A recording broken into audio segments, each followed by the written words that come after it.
वो शहर जहां लोग आंखों में सपने बसाए आते हैं। दिन की रोशनी और रात की चकाचौंध हमेशा ना इस शहर को जिंदा रखती है। पर इस रोशनी और चकाचौंध के पीछे छिपे हैं कई राज जिनको किसी ने जानने की कोशिश नहीं की, क्योंकि जिंदगी यहां चलती नहीं, दौड़ती है। शायद यही कारण था कि उन लोगों ने उनकी जिंदगी में हो रही अजीबो गरीब घटनाओं के पीछे का राज जानने की बहुत दिनों तक कोशिश ही नहीं की। आज की ये कहानी प्रकाश, उसकी गर्लफ्रेंड नंदिनी और भास्कर के साथ हुई घटनाओं पर आधारित है। ये तीनों एक साथ बोरीवली के 2 BHK फ्लैट में रहते थे, जहां शिफ्ट हुए उन्हें सिर्फ 3 महीने ही हुए थे। ये तीनों एक साथ एक ही कॉल सेंटर में काम भी करते थे। जिंदगी का हर लम्हा एक साथ बिताते। इन तीनों की लाइफ परफेक्ट थी, सिवाय एक अजीब चीज के। हर दिन सुबह जब 3 बजे ये अपने कॉल सेंटर की ड्यूटी के लिए उठते, तो घर के बाथरूम, किचन या डाइनिंग हॉल की लाइट को ऑन पाते। एक दूसरे से सवाल जवाब करने पर एक ही नतीजा निकलता, और वो ये कि उन तीनों में से किसी ने भी रात को बाथरूम, किचन या डाइनिंग हॉल की लाइट नहीं जलाई थी। इस अजीब घटना की शुरुआत आज से 3 महीने पहले हुई थी, जब उन्होंने इस घर को अपना घर बनाया था। इन तीनों ने इस बात को किसी के साथ भी डिस्कस नहीं किया, क्योंकि उन्हें हमेशा ये डर सताता था कि शायद उनके दोस्त उनका मजाक उड़ाना शुरू कर दे। इस कहानी की अभी तक की बातें मुझे बहुत नॉर्मल लगी, क्योंकि मैंने खुद ने अपने घर में टीवी को 3-4 बार खुद ब खुद स्टार्ट होते देखा है। शायद कोई टेक्निकल प्रॉब्लम हो, लेकिन अगर हम प्रकाश, नंदिनी और भास्कर की कहानी की बात करें तो घटनाएं सिर्फ लाइट के ऑन रहने तक सीमित नहीं रही, क्योंकि धीरे धीरे एक के बाद एक अजीबो गरीब घटनाओं ने उनके दिमाग में कई सवाल खड़े कर दिए। 93.5 रेड FM पे एक कहानी ऐसी भी, प्रवीण के साथ। मुंबई के बोरीवली इलाके में 2 BHK का फ्लैट, जिसमें प्रकाश, उसकी गर्लफ्रेंड नंदिनी और भास्कर 3 महीने से रह रहे थे। हर सुबह 3 बजे जब वो कॉल सेंटर की ड्यूटी के लिए उठते, तो बाथरूम, किचन या डाइनिंग हॉल की लाइट्स स्विच ऑन पाते। इस घटना का जवाब उन तीनों में से किसी के पास नहीं था। शाम करीबन 5 बजे ये तीनों अपने काम से लौटते थे, और शाम ठीक 6 बजे घर का काम करने वाली बाई भी पहुंच जाती। कभी कभार इस बाई के साथ उसका बच्चा भी आता, जो पूरे घर में खेलता रहता और उनके सामानों से छेड़छाड़ करता रहता। मुंबई शहर में बाई मिलना बहुत मुश्किल है, और इसलिए शायद वो बाई के इस बच्चे के सारे नखरों से परेशान होते हुए भी अपनी तरफ से कोई आपत्ति नहीं जताते थे। एक दिन तो हद ही हो गई। प्रकाश और नंदिनी जब घर लौटे तो पाया कि बाई का बेटा उनके घर के ड्राइंग रूम में खेल रहा है। उन्हें लगा शायद बाई उस दिन जल्दी काम पर आ गई, लेकिन आश्चर्य की बात तो ये थी कि बाई उन्हें सारे घर में कहीं भी नजर नहीं आई। उन्हें लगा शायद अपने बच्चे को उनके घर पर खेलने के लिए छोड़कर बाई बगल वाले शर्मा जी के यहाँ काम करने चली गई होगी। प्रकाश बहुत ही गुस्से में था आज, क्योंकि काम वाली बाई के रहते उसके बेटे का आना और उसके घर में खेलना तो ठीक था, लेकिन बाई अपने बेटे को यूं उनके घर में छोड़कर किसी दूसरे के घर में काम करने जाए, ये उन्हें मुनासिब नहीं लगा। करीबन 1 घंटे इंतजार करने के बाद प्रकाश और नंदिनी बगल वाले शर्मा जी के घर गए काम वाली बाई के बारे में पता लगाने। शर्मा जी का जवाब सुन दोनों हक्के बक्के रह गए, क्योंकि शर्मा जी के अनुसार काम वाली बाई तो आज आई ही नहीं थी।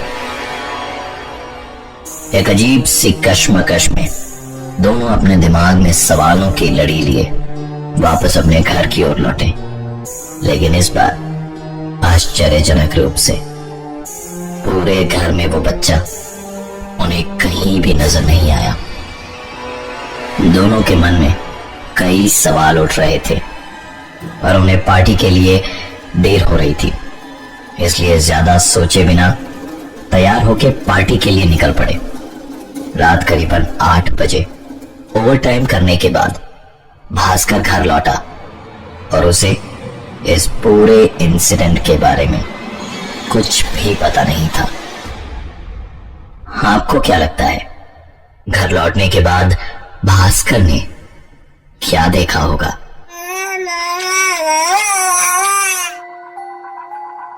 .5 रेड एफएम पे एक कहानी ऐसी भी प्रवीण के साथ। प्रकाश और नंदिनी ने अपने घर में काफी अजीबोगरीब चीज नोटिस करने के बाद सब कुछ पीछे छोड़ शाम की पार्टी के लिए अपने घर से निकल पड़े। ओवरटाइम करने के बाद भास्कर करीबन 8 बजे रात को अपने घर पहुंचा। भास्कर ने घर का दरवाजा खोला तो पाया कि हमेशा की तरह बाथरूम की लाइट चली हुई थी। उसने लाइट स्विच ऑफ करना जरूरी नहीं समझा, क्योंकि उसे तभी नहाने भी जाना था। रूम में एंटर करके भास्कर ने अलमारी खोल अपना टॉवल निकाला और बाथरूम की ओर चल पड़ा। भास्कर ने जैसे ही बाथरूम का दरवाजा खोला, उसके पैरों तले जमीन खिसक चुकी थी। बाथरूम के फर्श और दीवार पर सिर्फ खून ही खून के धब्बे थे। डरे हुए भास्कर ने तुरंत बाथरूम का दरवाजा बंद करा और डर के मारे वो मेन डोर की ओर भागा। अचानक उसके भागते हुए कदम एक आवाज को सुनकर रुक गए। ये आवाज भास्कर के कमरे से आ रही थी। सहमे हुए कदमों से भास्कर अपने रूम की ओर आगे बढ़ा और रूम का नजारा देख उसे अपनी आंखों पर विश्वास नहीं हो रहा था। भास्कर ने देखा कि उसके भाई का बच्चा उसके बिस्तर पर अपने घुटनों में मुंह को छिपाए बैठा था। भास्कर ने उससे पूछा कि तुम यहां क्या कर रहे हो? अभी तो तुम यहां नहीं थे। यह सवाल सुन उस बच्चे ने धीरे से अपने घुटनों से मुंह को उठाया।